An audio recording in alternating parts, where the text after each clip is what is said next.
What's going on, everyone? Welcome back to another episode of the JT Sports Podcast. I'm your host, JT. I got a really exciting episode for you guys, man. We're going to be discussing the current state of the running back market. There were a lot of running backs who tweeted out their frustrations about where the running back market is right now, with Josh Jacobs and Saquon not getting long-term extensions done.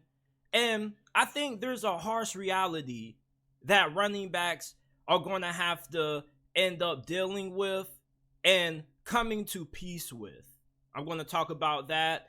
Will DeAndre Hopkins be underutilized with the Tennessee Titans? Because I keep seeing a lot of people saying, man, DeAndre Hopkins isn't going to do anything. He's going to end up just like Julio Jones.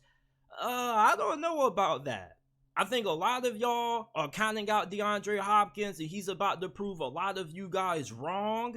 Will the Buffalo Bills miss the playoffs? One of my friends tells me that the Bills aren't going to be a playoff team this year. I'm going to say why I disagree with him. Brent Venables took shots at Coach Prime.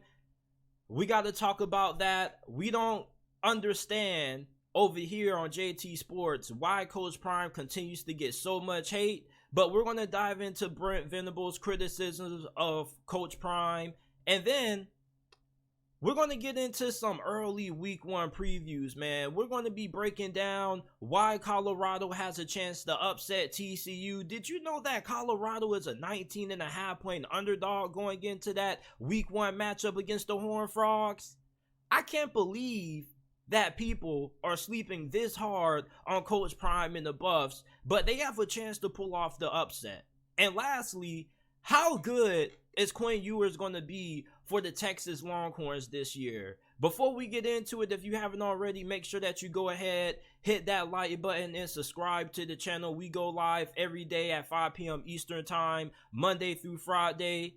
Listen to the audio version of the JT Sports Podcast. We're not just available on YouTube. You can find us on all podcasting platforms: Apple, Google, Spotify, Amazon, wherever you get your podcast from. You can find the JT Sports Podcast. And if you enjoyed this episode and you want to support the pod, all you got to do is go to Apple and Spotify, type in the JT Sports Podcast, and leave us with a 5-star review. And if you don't want to do that, you can go down to the description down below, scroll down a little bit, and there will be the links to the Apple and Spotify versions of the podcast. The running back market is in a really bad situation. Running backs like Saquon Barkley, Josh Jacobs, who are considered arguably the best at their positions, cannot get long-term deals. And I think that running backs have a right to be frustrated. We saw Derrick Henry, Austin Eckler, CMC tweet out their frustrations and their grievances with the fact that their running back brotherhood can't get paid what they feel they deserve. And here's the harsh reality that these running backs have to come to cusp with.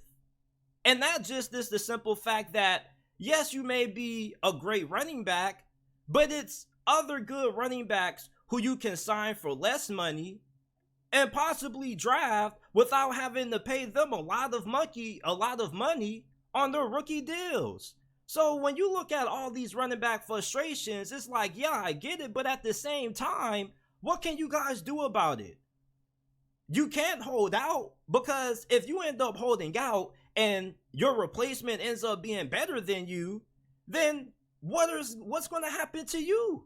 All they're going to do is be like, you know what, you can just go ahead and continue to hold out because we already found your replacement. So Josh Jacobs, if he ends up holding out into the season and misses a couple of games, and Zamir White ends up going off, or Amir Abdullah ends up going off, then he already knows he's not going to get a contract extension, because the running back position is one of those positions in the NFL where there's just a surplus at talent.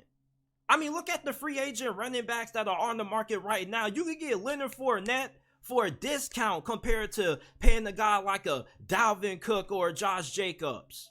And you can still get the job done with the Leonard Fournette. And there was an interesting graphic that I saw on Twitter earlier today. So these are the last couple of Super Bowl winning teams dating back to 2009, their leading rusher and how much his base salary was. And you go back to the last couple of Super Bowl champions, you look at the Kansas City Chiefs, they won the Super Bowl with Isaiah Pacheco. He was a late round pick. His base salary isn't even $1 million. Cam Akers with the Rams. Leonard Fournette with the Bucks. Leonard Fournette is one of the highest paid running backs on this list, and he wasn't even all that spectacular. And where is he now?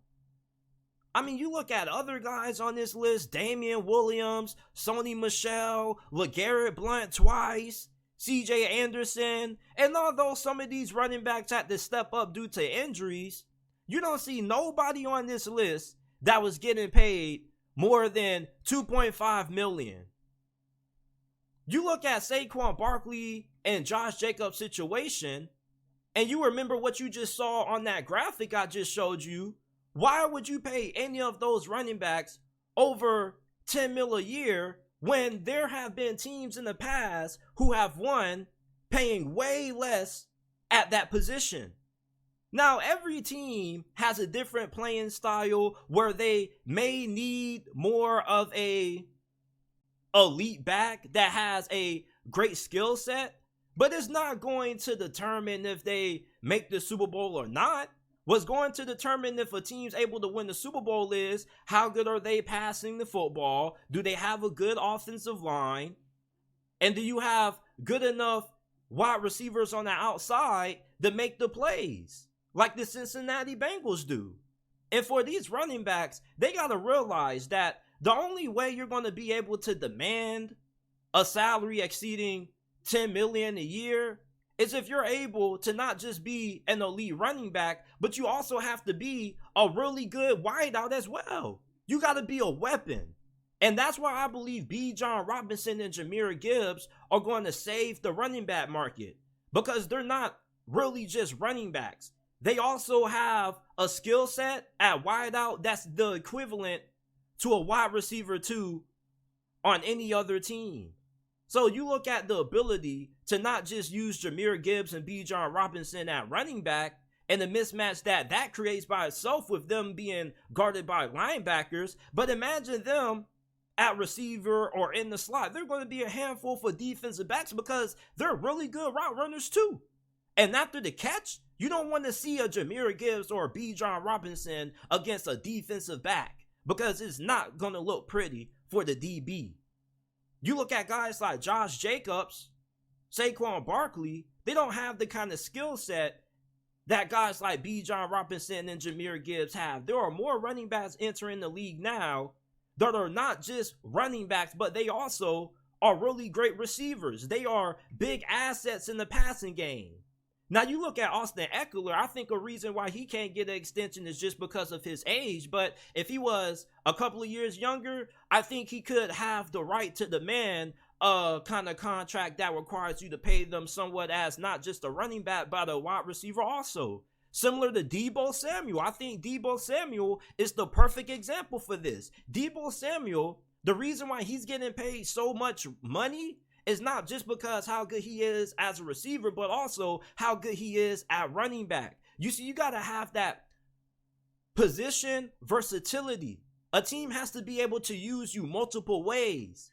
So therefore, when you come to the negotiation table, you can't let a team lowball you and say, oh man, we're just going to give you $10 million a year. You're a running back. You don't deserve more than that. And you can counter that and say, okay, yeah, I am a running back, but also look how good I am as a receiver. Look at my numbers. I'm just as good as a wide receiver too on this team. So you not only just have to pay me based on the fact that I'm not only just a running back, but I'm also a really good receiver as well, a wide receiver too at that. You see, that's the harsh reality for these running backs. And if you're an upcoming running back in high school, college, you don't need to change your position. There's people that are now starting to say, don't play running back. You can get paid a lot of money playing running back. You just have to have a versatile skill set. Make yourself become a player that can't be replaced, at least easily. Yeah, there's a lot of running backs that you can find that can give you good production, but there's not a lot of running backs that not only are just good runners, but they're also really good receivers. That makes you a weapon.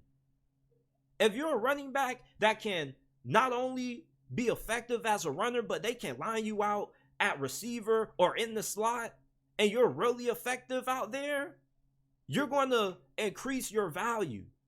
So these running backs like Saquon and Josh Jacobs, you ask what separates them from Christian McCaffrey, the fact that Christian McCaffrey kind of has that ability to line out wide. You can also use him in the slot. Those other guys don't really have that kind of skill set.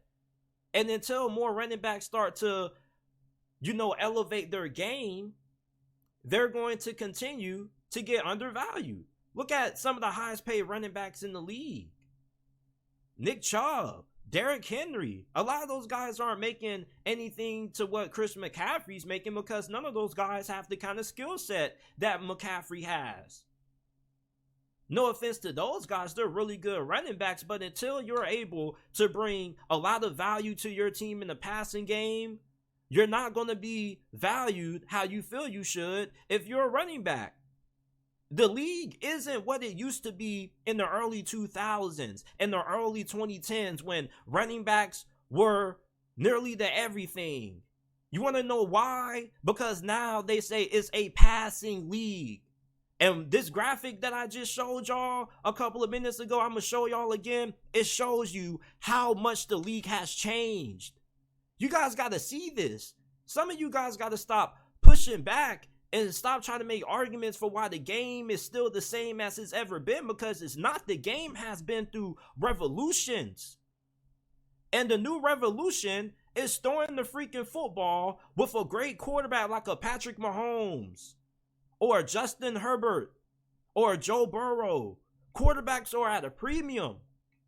The Cincinnati Bengals took Jamar Chase in the first round when everybody said they needed to take an offensive tackle, just after Joe Burrow got killed in his rookie season. And yet, they end up going to the Super Bowl. They go outside of the norm. They draft Jamar Chase in the first round. And then after that, you got a bunch of other teams who are saying, we don't really care about the offensive line. Just give us a great quarterback and a good wide receiving core. And let's just see what we can do with that. You see, you look at these running backs now, if you don't have the kind of skill set where you can be valued highly and effectively in the passing game, you're not going to be valued all that much. Alvin Kamara, I don't really think he's in the same vote as some of the running backs who are talking about them being underpaid just because of his versatility. We need more running backs that have the scat back skill set. And they also have to kind of have like the physical intangibles that Saquon Barkley has. You got to be a freak athlete. And Jahmyr Gibbs and Bijan Robinson are the definition of that. I believe that Bijan Robinson and Jahmyr Gibbs are going to be able to reset the running back market because they're not just great, effective running backs as runners, but they also have the ability to be highly effective in the passing game. Not just catching passes out the backfield, but you can line them out wide in the slot or at wide receiver, and they have good route running that's good enough to be the equivalent to a wide receiver too. That's why I believe Bijan and Jahmyr are going to set a new standard for what teams are going to be looking for out of running backs. Nobody's looking for those old school running backs that they get the ball, they north and south with it, and they pick up yards. It's like, yeah, okay, but the running backs that are going to end up getting the most bread and the ones that are going to be the highest paid in the foreseeable future are going to be the guys who have a elite running back skill set, but also have a really good skill set to be utilized as wideouts and be effective with it. Deebo Samuel is not just getting paid as a receiver, but he's also getting paid as a running back as well. That's why his contract is so unique. He's called a wide back. We need more wide backs in the NFL. So when you look at the state of the running back position right now, the harsh truth for these running backs that are on Twitter complaining, yeah, they got a right to feel like they deserve to get paid more. Everybody has the right to feel like they deserve more. But what reality is just this. Teams can easily find productive running back play. And the teams that have won the Super Bowl over the last decade have done it not paying more than $2.5 million on a running back. So Josh Jacobs, Saquon Barkley, Tony Pollard, I know you feel like you deserve to get paid more, but it just is the simple reality that teams have been able to win championships giving way less to that position. And Tony Pollard probably should play on the franchise tag. I think the only reason why he isn't able to really get more money is simply for the fact that he's coming off that injury last year. I think that Tony Pollard does have a pretty unique skill set. He does bring a little effectiveness into the passing game. So I think it's going to be interesting to see how his situation plays out, because I definitely think that he kind of has that new age running back skill set that I was alluding to earlier. But let me know what you guys think about my harsh reality for the NFL running back market right now. A lot of you guys have been hitting me up saying, man, JT, DeAndre Hopkins isn't going to work. You're in the comment section of my DeAndre Hopkins to Tennessee video saying that he's going to be another Julio Jones. The Tennessee Titans aren't going to know how to use DeAndre Hopkins, JT. Tennessee is going to be the place where wide receivers go to die. And listen, I don't think that the Titans are going to waste DeAndre Hopkins' talents. All right, and I got to explain to you guys why I feel this way. This is the same organization that doesn't know how to get wide receivers like DeAndre Hopkins the ball, right? But didn't they just have A.J. Brown on their roster a couple of years ago before they traded him away? Tennessee is more than capable of being able to know how to utilize talented wide receivers. DeAndre Hopkins is not washed up. DeAndre Hopkins, when he was on the field after his suspension for Arizona, he was as dominant as ever. This is somebody who was still making things shake in Houston before he had Deshaun Watson. Deshaun Watson is a future Hall of Fame wide receiver, and I keep trying to tell you guys this, and you guys don't listen to me, but the reason why DeAndre Hopkins still has a couple of more years of elite level players because he's a Hall of Fame caliber football player. Hall of Fame level players regress at a slower rate than normal players do. Tom Brady played way past the life expectancy of a starting NFL quarterback. Same thing with Larry Fitzgerald. So it's like Hall of Fame caliber players, they just regress at a slower rate than your normal player. So DeAndre Hopkins, although he's in his 30s, he probably still has 3 to 4 years left of high elite level wide receiver play. Last year, DeAndre Hopkins still looked like a wide receiver one to me. He still looked like a top 10 wideout to me in my eyes. And Ryan Tannehill is a pretty solid quarterback. I think that Ryan Tannehill is a little bit underrated. Not fully underrated, because I don't think that a lot of people are like completely sleeping on Ryan Tannehill. I don't think people be like, oh, like Ryan Tannehill is garbage. But Ryan Tannehill is a top 15 QB. I don't feel like a lot of people look at Ryan Tannehill as a top 15 QB, but he's good enough to be able to get DeAndre Hopkins the football. It's not like he had any issues getting the ball to A.J. Brown. So you give him a DeAndre Hopkins, I think that DeAndre Hopkins is still able to be a top 10 level wideout in this league. The Tennessee Titans don't have any interest in tanking. It really just comes down to if their offensive coordinator is going to be able to scheme up ways to get DeAndre Hopkins involved. Then that shouldn't be too hard. What does DeAndre Hopkins do best? Go up and moss people in those 50-50 ball situations. So all you got to do is dial up a 9 route and tell Ryan Tannehill to throw that freaking ball downfield. It's not that hard. Come on now, dog. It's not that hard. Come on, man. All Ryan Tannehill literally has to do is throw the football up if DeAndre Hopkins gets one-on-one coverage on the outside, and DeAndre Hopkins is going to come down with it 80% of the time. It's not that hard to get DeAndre Hopkins involved. You literally, all you got to do is throw the football up to him. That's literally all you got to do. So I don't really see how the Tennessee Titans can waste DeAndre Hopkins. This isn't somebody who is in the same career situation that Julio Jones was. Julio Jones, after that situation with Atlanta happened, was pretty much on the decline. This was somebody who has been incredibly injury prone throughout his career. Come on, man. Like, y'all make it seem like Julio Jones was this Iron Man for his whole entire career. Like, he even played through injuries. But even then, when Julio Jones was at his best, he was that guy. But you look at DeAndre Hopkins, he doesn't kind of have the injury history that Julio Jones had at this stage of his career. DeAndre Hopkins, although he has had some injuries that kept them off the field for, over the last, 2 years or so, they haven't really been injuries that have been sustaining for previous years. And DeAndre Hopkins is normally a pretty reliable player. Julio Jones was coming in to Tennessee not nearly as close to what he was in Atlanta. We saw a washed up version of Julio Jones in Tennessee, and it pains me to say that, but DeAndre Hopkins didn't show anything last year that told us he was washed up.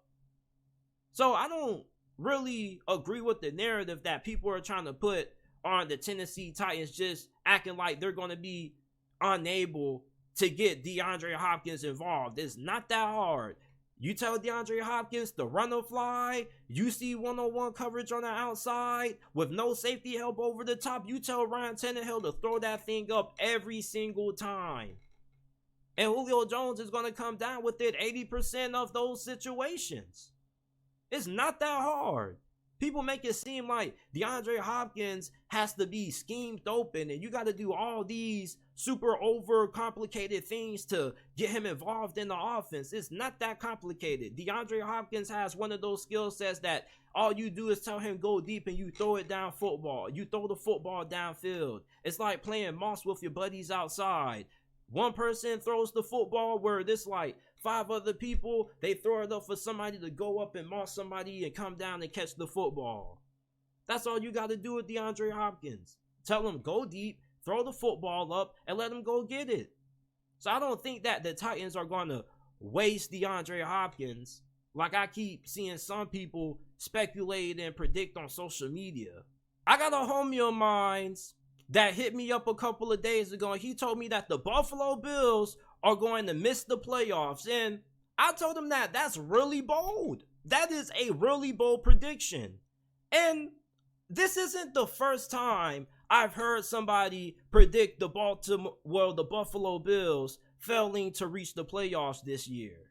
Okay, like I've heard a lot of people on national media predict that the Buffalo Bills are going to fail to reach the postseason.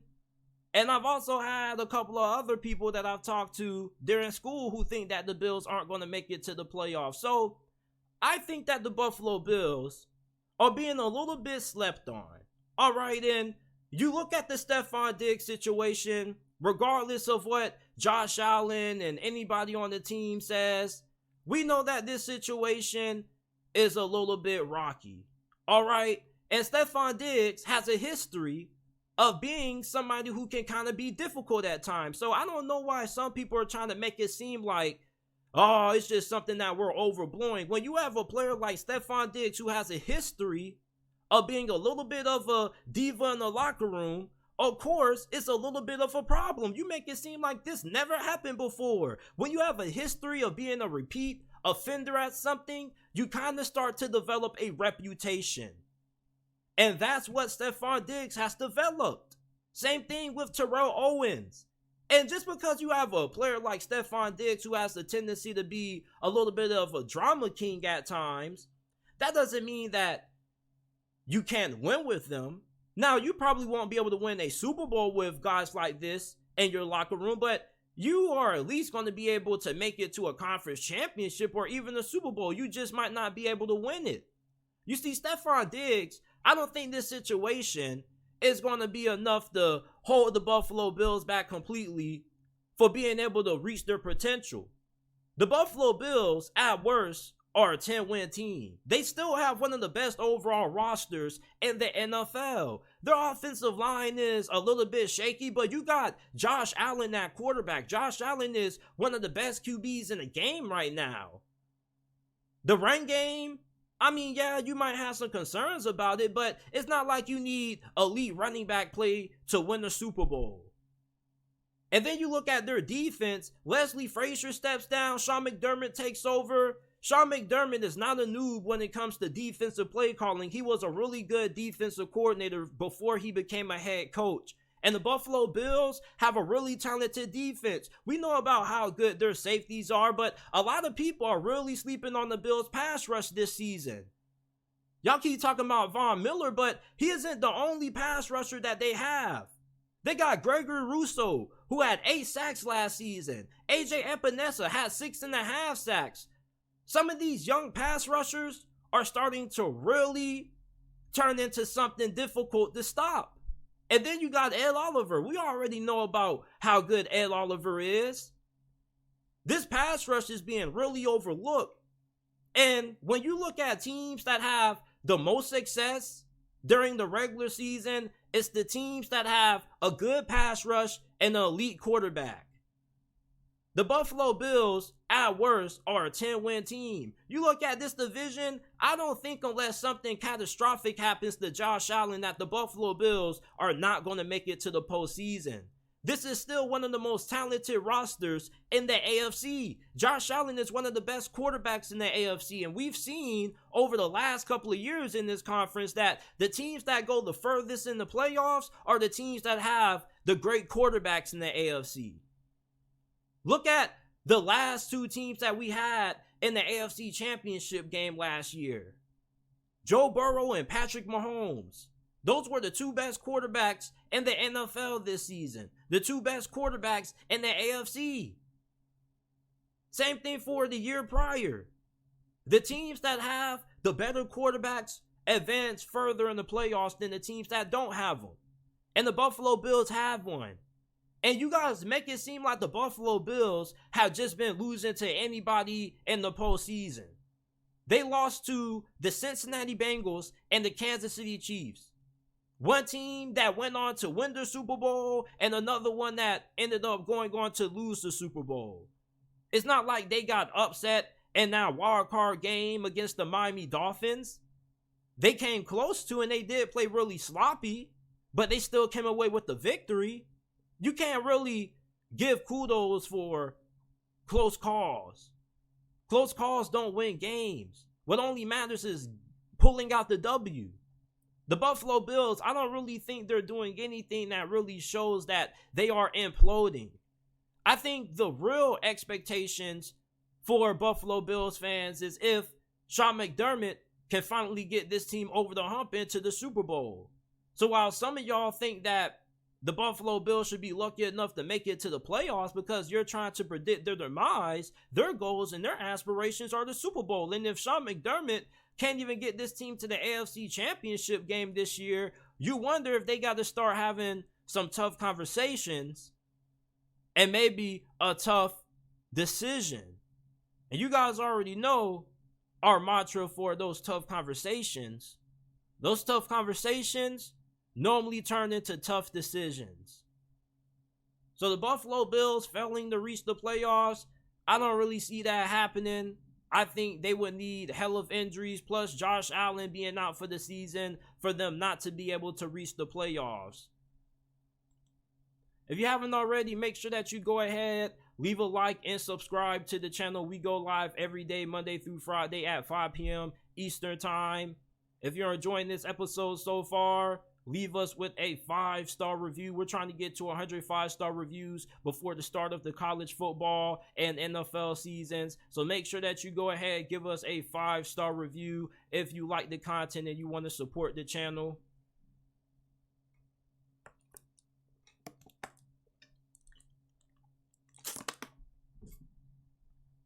For those of you guys listening live, go ahead, make sure that you drop a follow on all of our social media platforms. Instagram, you can find us at JTSports_, Twitter at JTSports__, and we also are on Threads.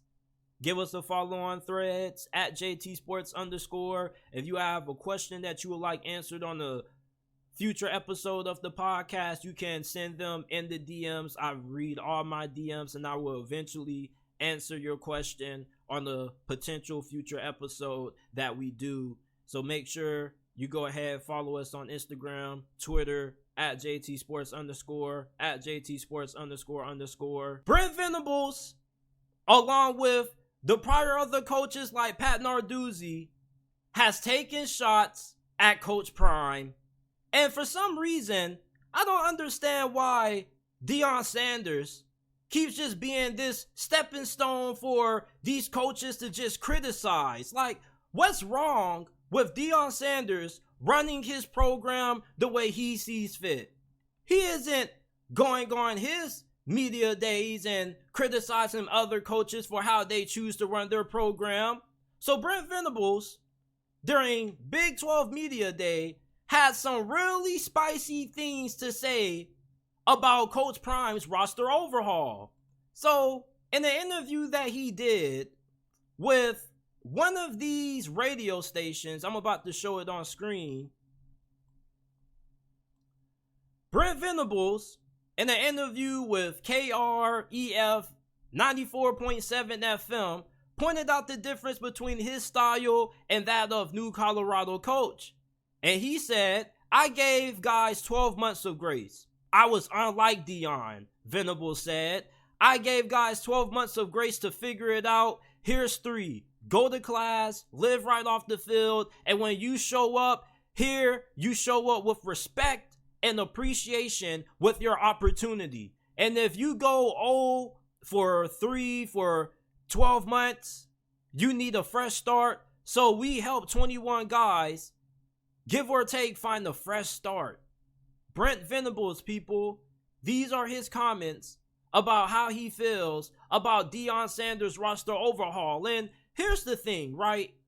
He's not wrong, but at the same time, Deion Sanders still is right. At the end of the day, Deion Sanders has a job to do.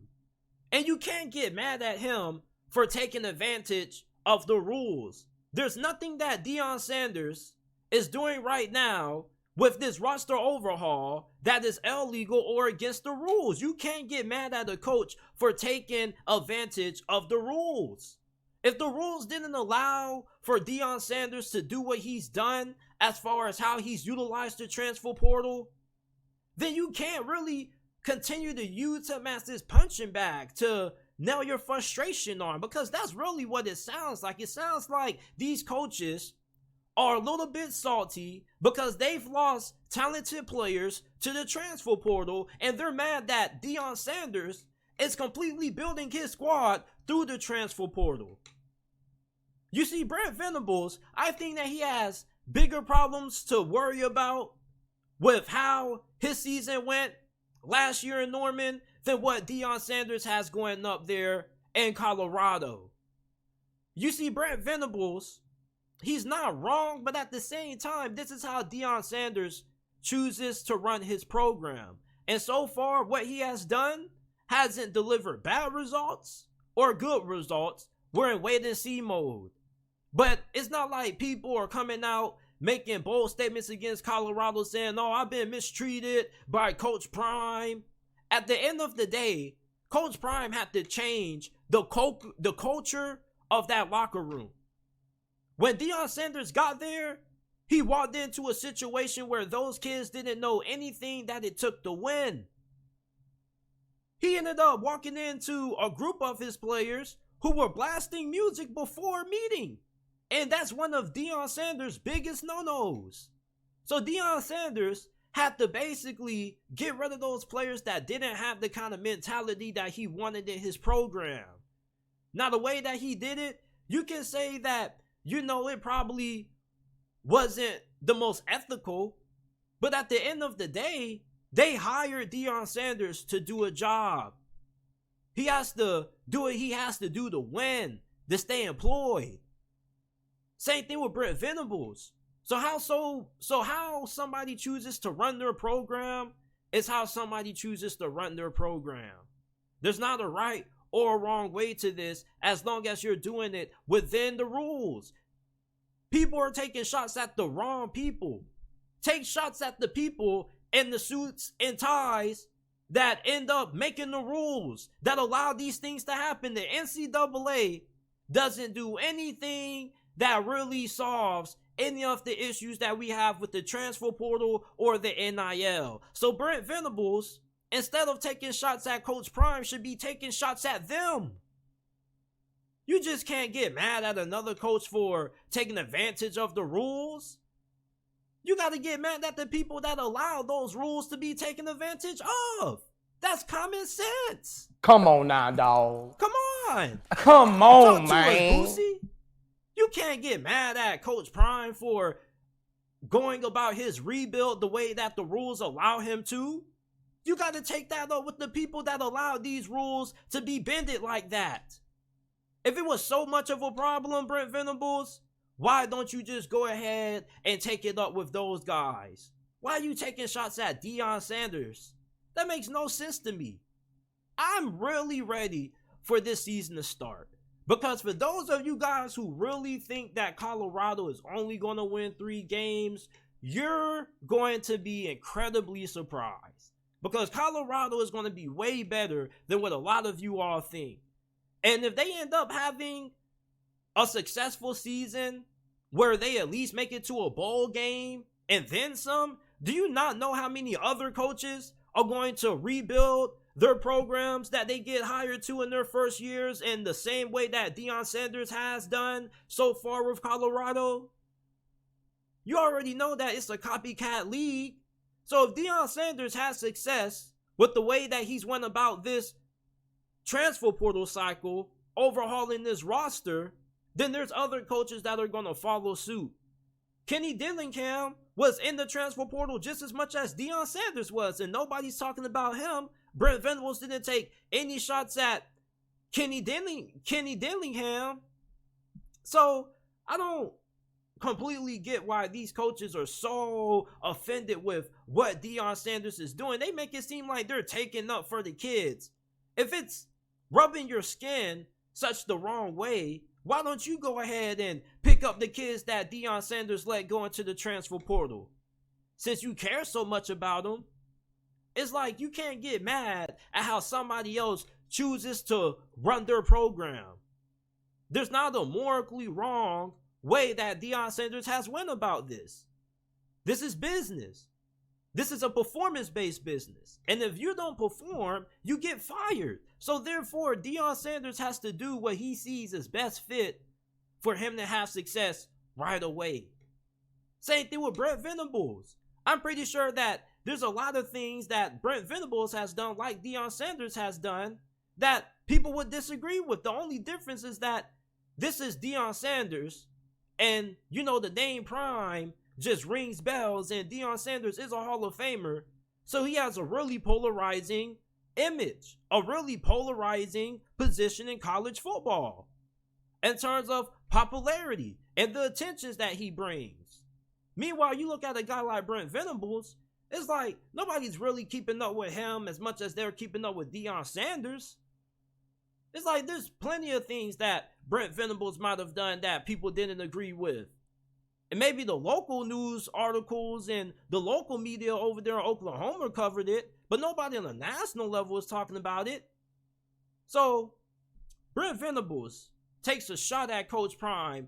What do you guys think about this? I'm eager to see you guys' comments about this down in the comment section below. Colorado is being severely slept on.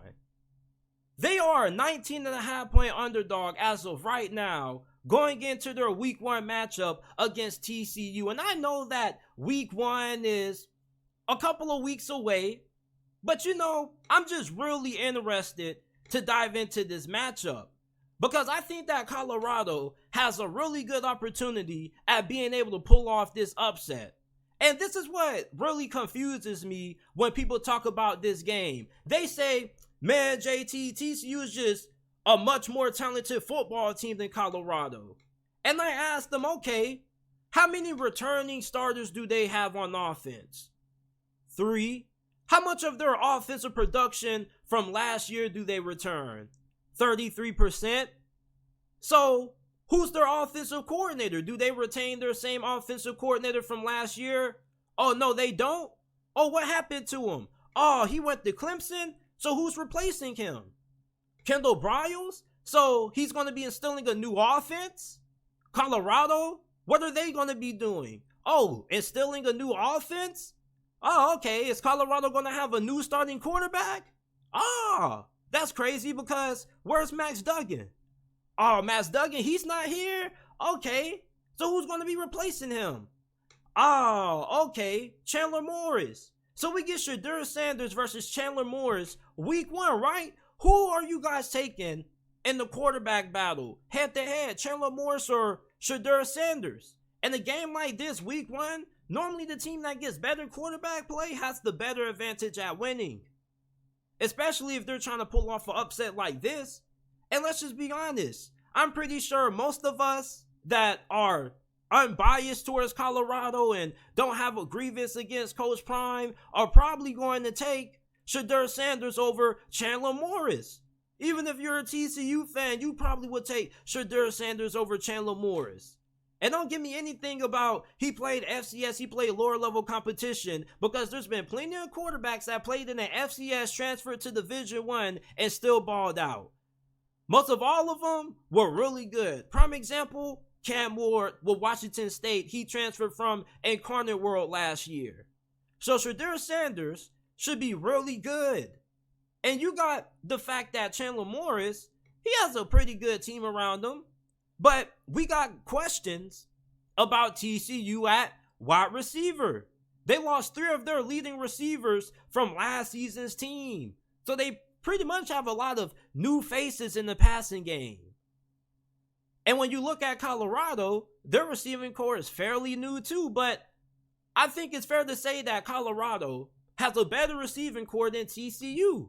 You got Xavier Weaver, Jimmy Horn Jr., they both transferred from the University of South Florida, and they're really good. And then you got the fact that you're going to have Travis Hunter playing both sides of the football. Like, Deion Sanders didn't just go into the transfer portal and get a bunch of scrubs that couldn't play. This is Deion Sanders. He doesn't have to beg and plead for some of the best players to want to play for him. His name rings bells. If Deion Sanders, if you're watching this and you got a son that plays high school football and he had a couple of offers and Deion Sanders walked into his living room right now, he probably would be heavily thinking about playing for him. That's the effect of Coach Prime. The Prime effect. That's what they call it. So you look at the talent that Colorado has, really, their strongest positions are cornerback, wide receiver, and running back, and quarterback. Every other position other than that comes down to the trenches. And their defensive line is pretty talented. It really is their offensive line that people have concerns about. But you look at TCU, their defensive line is losing 2 of their leading pass rushers from last season. D. Winters and Dalen Horton. So they have some concerns that they have to address up front. They're going to be plugging in new players. Same thing with Colorado. Even though those players that TCU is going to have stepping up, they already should have some familiarity with the system. And most of their defense from last year, their starters returned for this season. They returned 8 starters on defense. But I don't really think that TCU's defense is going to just come in and just shut down Colorado's offense. And I don't think that Colorado's defense is going to be completely lights out against TCU. I think this has the capability to be a very high-scoring game. But you look at Colorado versus TCU, on paper, TCU, they don't have as many questions as Colorado, but they do have a lot of questions that a lot of people don't really know about. Colorado, yeah, they got a lot of questions that are going to be addressed, especially with how good they're going to be up front. But you know that Shedeur Sanders is going to be a really good quarterback. And you know that you have a really good group of wide receivers. And you got the talent at cornerback and in the secondary. And you got talent all over the team. It's just that you got concerns with what you have up front. And with TCU, they're replacing a lot of production from last season. So you're going to have players who are still in there trying to figure it out. You're going to be having a new OC in there. So there are a lot of things that I think factor into why I believe that Colorado can pull off this upset. Even though this is going to be a hostile environment on the road at TCU, I'm pretty sure that Coach Prime is going to have his guys focused and ready to play. And plus, TCU could come out a little rusty. And week 1 is the best time of the college football season to get a lot of upsets because some of the better teams come out a little bit flat the first couple of weeks into the year. You remember how Alabama almost got upset by Texas last year? So I think that when you look at TCU, they have just as many questions nearly as Colorado has. You don't really know what TCU is going to look like on offense with the new QB and having the new OC. Now, Colorado, I just have a little bit more faith in them because Deion Sanders is a better overall quarterback than Chandler Morris. He's a more proven quarterback than Chandler Morris. Like, Chandler Morris hasn't really proven anything. Like, even when he has played, he's been up and down. I'm more confident in Deion Sanders having a quarterback advantage over TCU.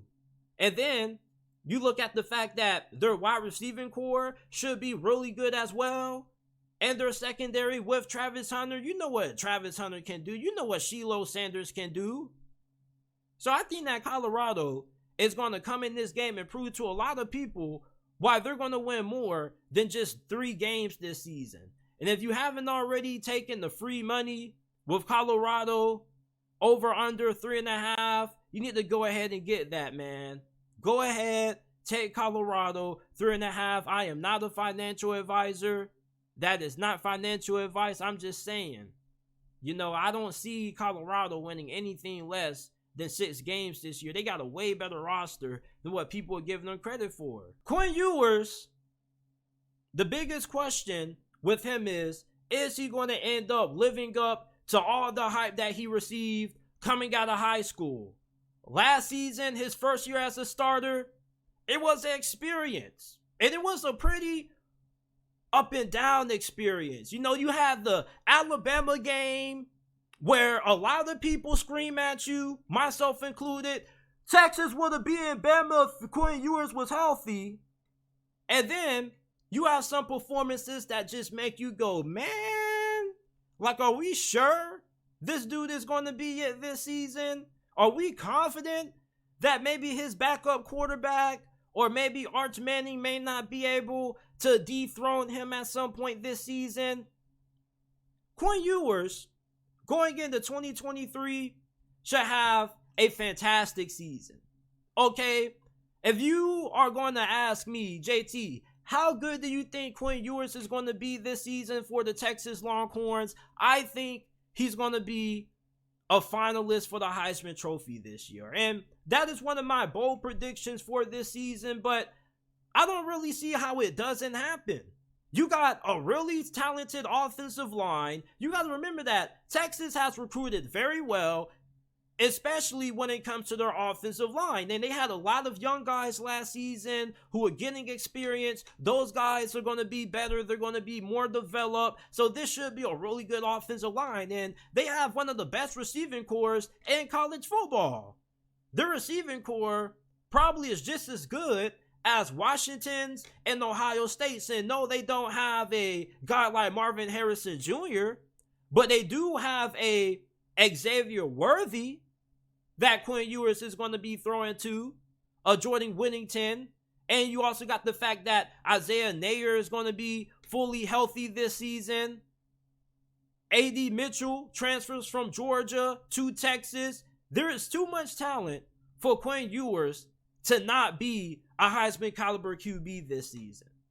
Quinn Ewers was rated one of the top quarterback prospects ever for a reason. He has a really good arm, but this dude has incredible ball placement.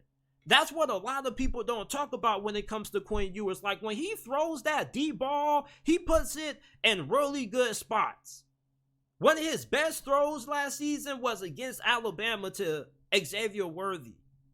I mean, that dude is a monster.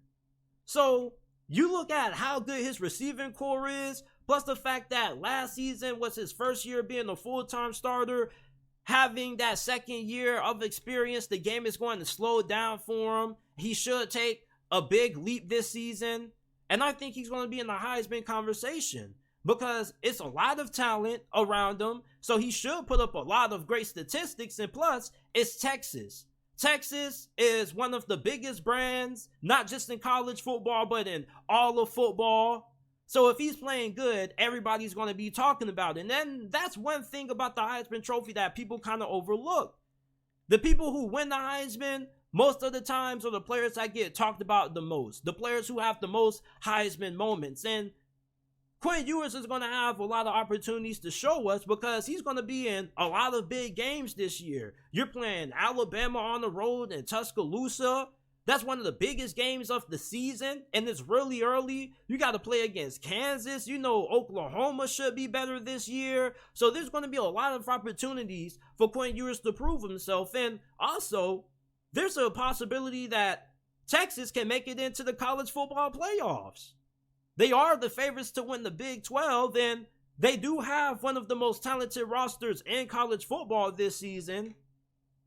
So if they end up not just winning the Big 12, but making it to the college football playoffs, then that also is going to boost Quinn Ewers' resume as well, because most of the times, the finalists for the awards are often participants in the college football playoffs. Look at Stetson Bennett, Max Duggan.